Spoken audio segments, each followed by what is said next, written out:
Y efectivamente era el campo de concentración de Tres Álamos, donde llegamos. En el que llegamos primero, después lo supimos, era Cuatro Álamos donde llegan, donde se hace el triaje, ¿eh? Los que van a Tres Álamos y los que van a un lugar donde no se vuelve. Y así fue la llegada al campo de concentración de Tres Álamos, en el cual yo estuve. Es allí donde oficialmente eres reconocido como prisionero. Pues que está la Cruz Roja, llega y te encuesta, en fin, qué sé yo, y tu familia sabe, porque hasta ese momento mi familia hago parte de los desaparecidos.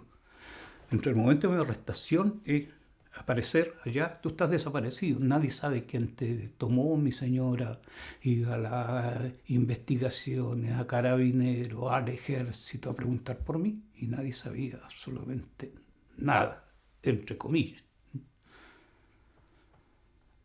Se fue con otra señora, hubo puro teatro, los amigos lo fueron a buscar, no se haga problema, a llegar solito después, en fin. Es importante el rol de las mujeres en ese periodo, porque nosotros hablamos de nuestra historia a nosotros, pero que hace parte de la historia de la familia, de los hijos, de la esposa, militante ella también. Y la búsqueda de su compañero. Y después, durante los años, el año y medio que yo estuve en campo de concentración, poder asegurar de poder alimentar a los niños, vendió su ropa, iba al campo, porque es campo, tal que es una ciudad que hay mucho campo, y teníamos amigos campesinos del campo donde íbamos nosotros, y ellos venían a nuestra casa. O sea, los inquilinos de los fundos, qué sé yo, porque como hacíamos formación profesional, había muchos hijos de campesinos que venían a formarse y ahí nos conocíamos, qué sé yo, y yo tenía esa inquietud siempre de tomar contacto con esa gente, ¿no? Entonces eso creó lazo que después mi señora fue allá y ellos le ayudaron a darle legumbre, en fin. Es una historia importante el rol de las mujeres de las cuales no se ha hablado mucho. Después de pasar algún tiempo en Tres Álamos, qué sé yo, un mes y medio, yo fui trasladado a un campo de concentración que se llama Ritoque. Ritoque es Santiago, un poco hacia el norte y hacia la playa. Estaba el campo de concentración de Ritoque, es decir, 200 kilómetros al norte de Santiago. El campo de concentración de Ritoque era un antiguo camping, era un camping construido por la Unidad Popular para que los hijos de los obreros pasaran vacaciones. Cabaña, en fin, qué sé yo, donde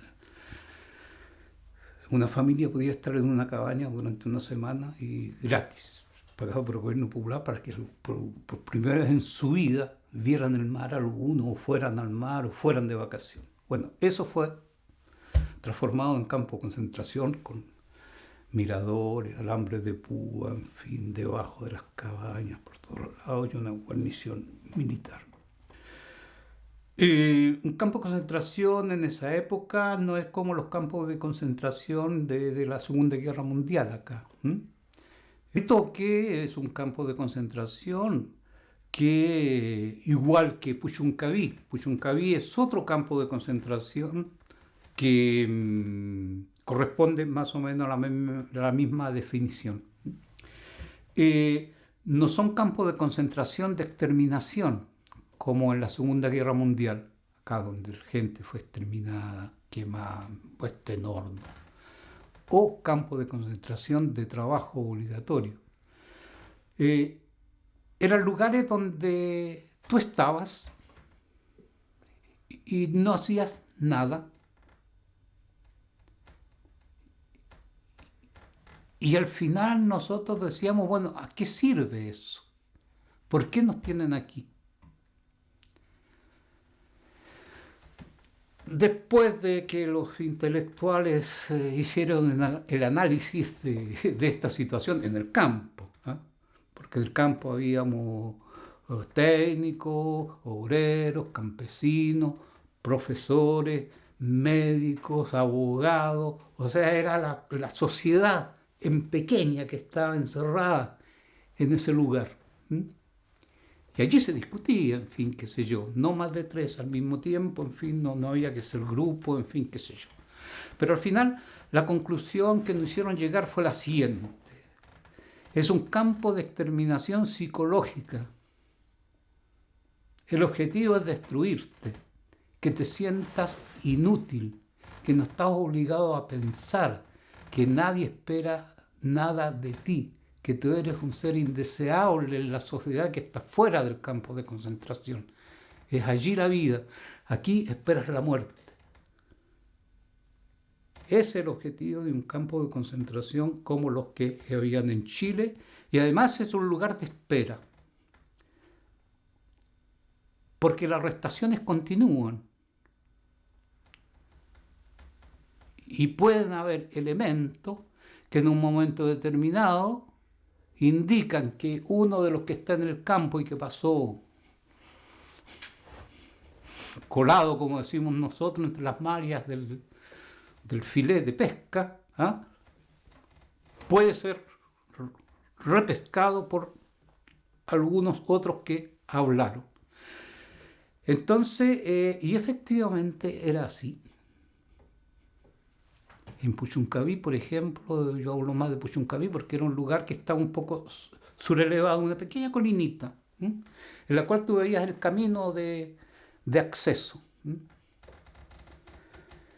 Entonces la angustia era cuando venían 2 o 3 vehículos hacia el campo. Y ahí esperaron.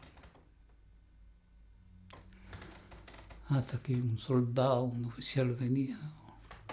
José Pérez, Romario, a la oficina. Y generalmente no los veíamos nunca. Y esos eran los campos de concentración en Chile. Y estábamos locos, demasiado lúcidos. Cuando llamaban a alguien así, más de uno pescaba una guitarra y cantaba. Como una canción de imagen que al que se llevaban le quedara en la memoria. Habían canciones emblemáticas. Pero era así. ¿Por qué? No sé, pero era así. Y era necesario que fuera así.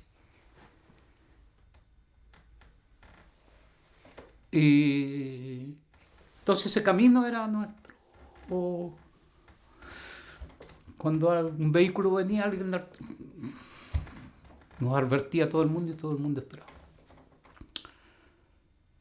Era el mismo camino en que cuando la Vicaría de la Solidaridad, las diferentes iglesias de Chile se unieron para ayudar a las familias de los prisioneros políticos para ir a verlo a los campos de concentración, porque en un momento determinado hubo posibilidad de que las familias vinieran.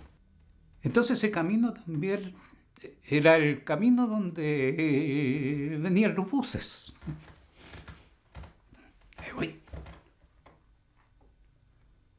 Con nuestra esposa, los hijos. Y nos sacaban a un lado, en fin, a un campo, al lado, como un campo, un champ de foot, dans lequel ceux qui le savaient, des familles qui venaient, on nous amenait là-bas, et la famille, il était amené là-bas. Voilà. Et même si on n'avait pas de personnes qui venaient nous voir à nous, mismo si nosotros no había la familia que nos venía a ver directamente, veíamos mujeres, veíamos niños, veíamos la vida. Entonces ese camino tenía esa doble significación, el camino de la vida o de la muerte, y el mismo camino.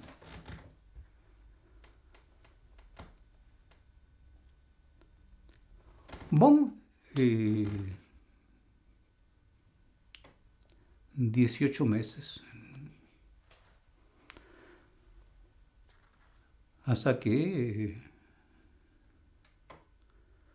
por un acontecimiento que la Junta Militar era para ellos muy importante, estaba programado antes del golpe de Estado una reunión en Chile de la Organización de Estados Americanos, la OEA, que muchos países condicionaron su ida a esta reunión a condición que Pinochet liberara los prisioneros políticos.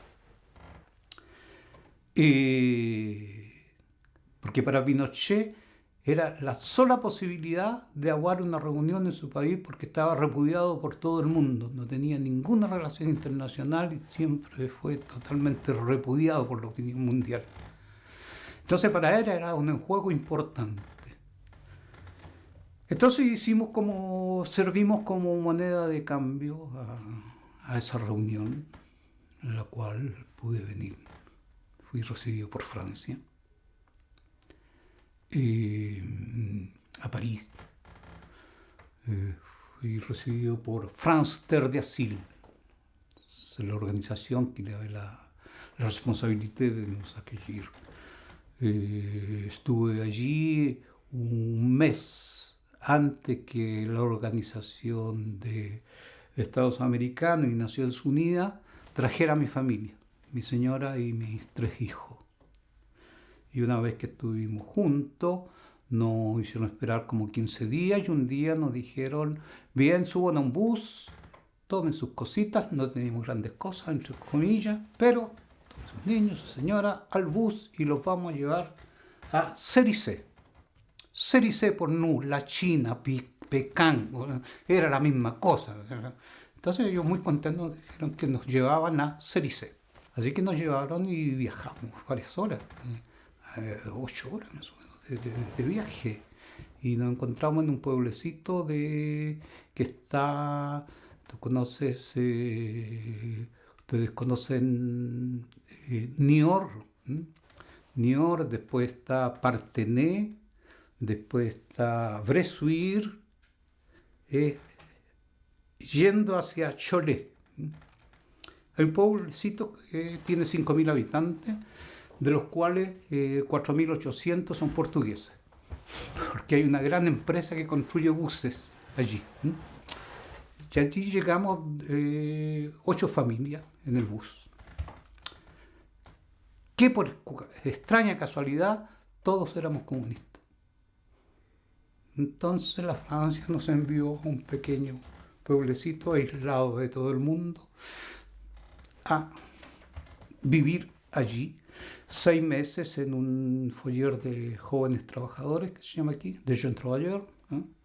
Y después de esos 6 meses, con un aprendizaje sumario de francés, y en 6 meses nos ayudaban durante esos 6 meses a encontrar trabajo. Y después de 6 meses teníamos que ser autónomos.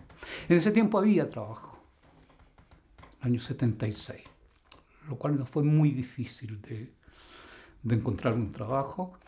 Y de allí nos dispersamos un poco, porque no todos encontramos trabajo allí. Yo me fui a un pueblo más grande de 15.000, 20.000 habitantes, se llama Bressuire. Y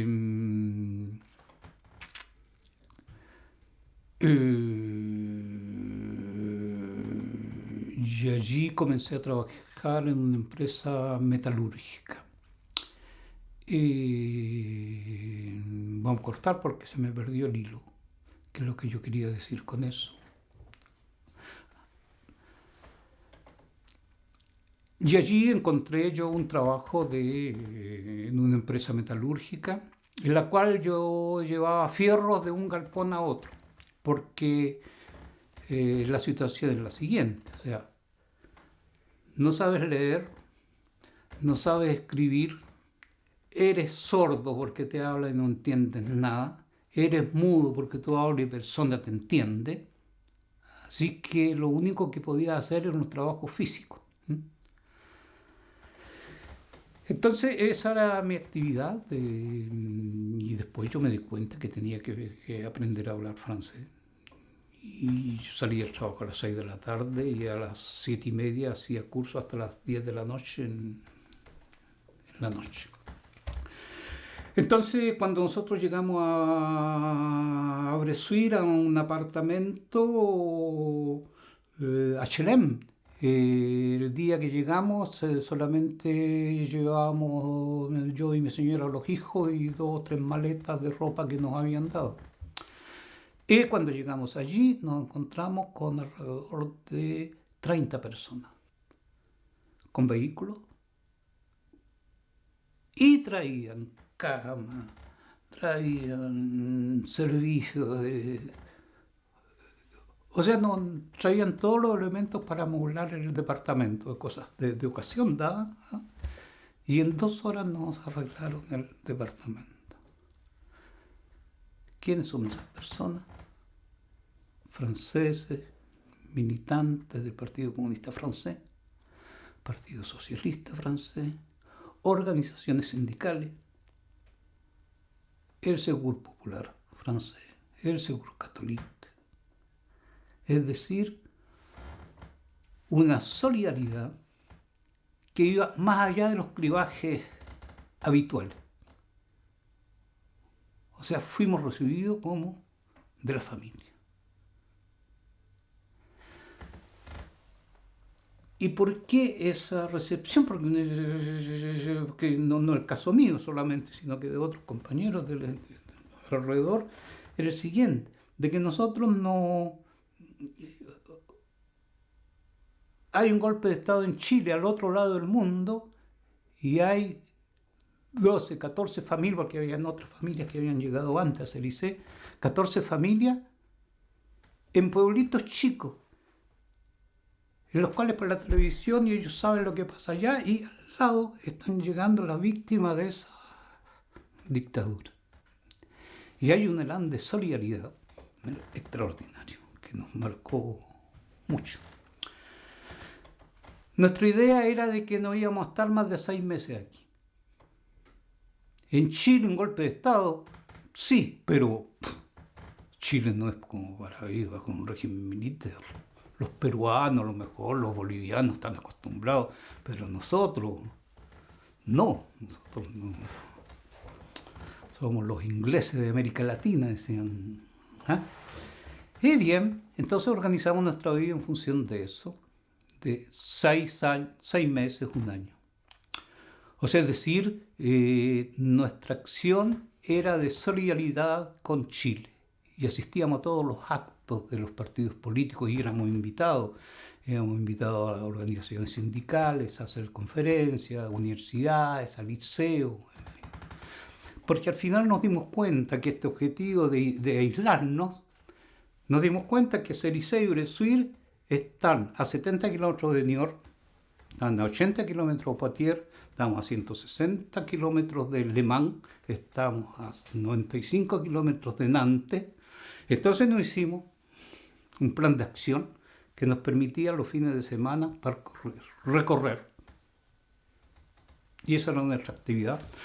Bueno, hace 32 años que estamos aquí.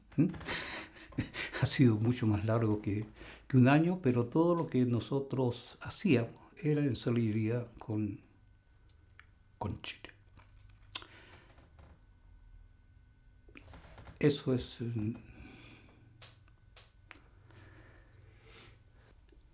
Toda esta organización internacional para erradicar de la mente de las personas la idea de que se puede hacer un mundo diferente, de que pueden haber métodos de gobierno que permitan una repartición de la riqueza producida por los trabajadores de una manera más equitativa, en la cual cada uno de nosotros pueda hablar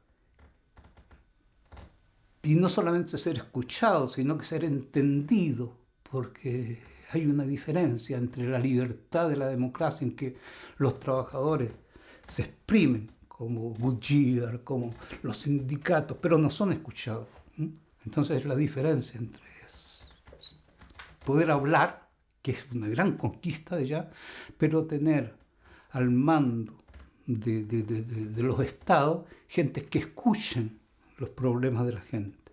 Y esa era nuestra ambición, ¿eh? No es cambiar el mundo, o quizás es cambiar el mundo, pero de esa manera.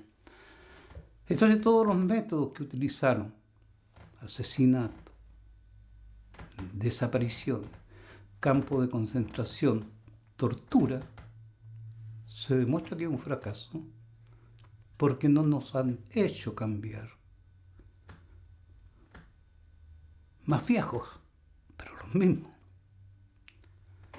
Creemos en las mismas cosas que antes. Y quizás mucho más fuerte que antes. Por lo tanto, yo pienso de que los que tienen la posibilidad de enfrentarse con injusticia, como decía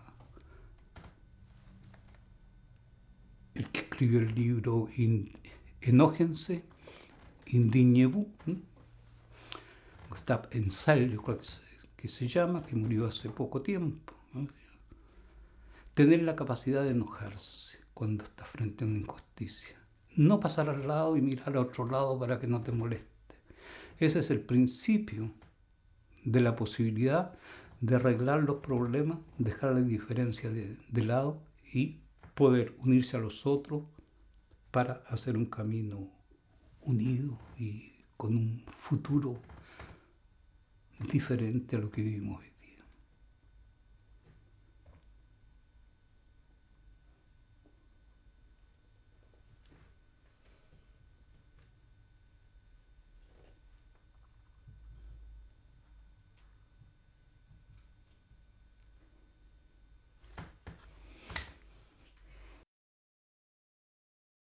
O sea, el contacto con los problemas de la vida, que yo hablaba recién, dijéramos, con la realidad, mirarla, fue siempre nuestro camino durante el exilio.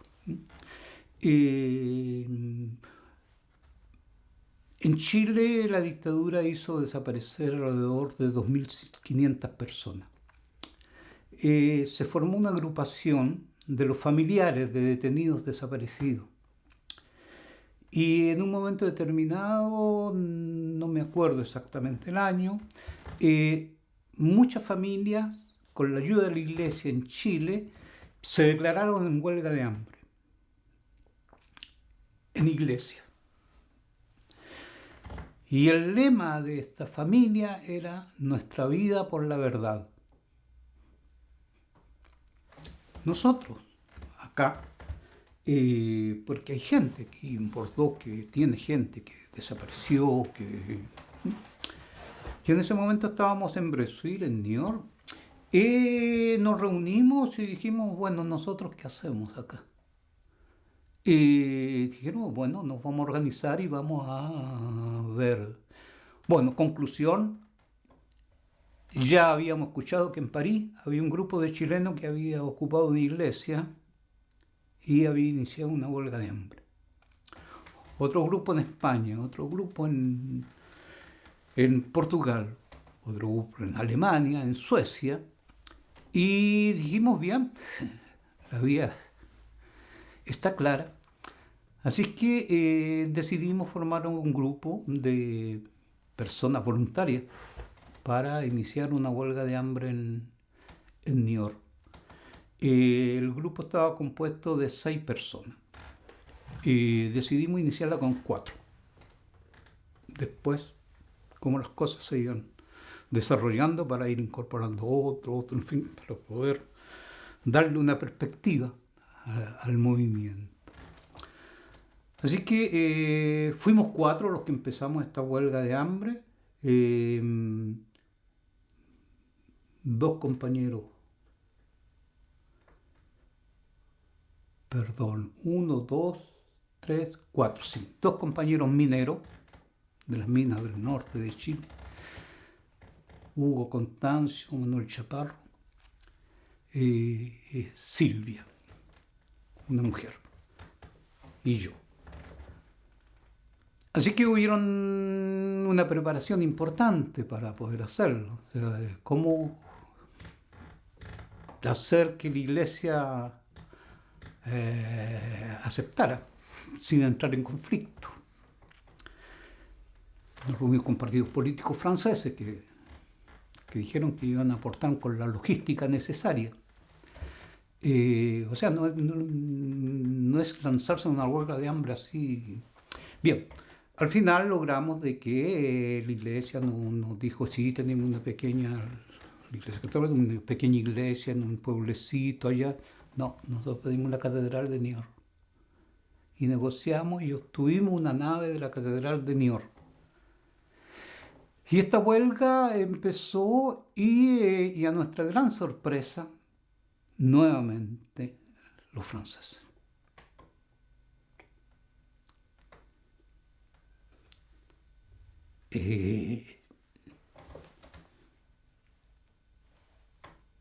Las organizaciones políticas organizaron guardias nocturnas para protección.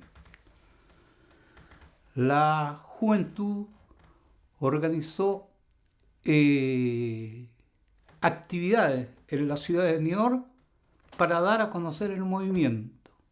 Por ejemplo, iban a la boîte de nuit, entraban para hacer la fiesta y paraban la música y decían, hay chileno por tal y tal motivo y necesitamos la solidaridad, vayan a visitarlo, vayan a sostenerlo. Y médicos que hacían turnos al lado nuestro, enfermeras hacían turnos al lado nuestro, y gente que venía y se sentaba donde estábamos al lado de la nave y se sentaban y estaban con nosotros. O sea, yo creo que nunca la iglesia estuvo tan llena de noche. Mucha gente, mucha gente. Y 2 veces fuimos, la iglesia fue atacada.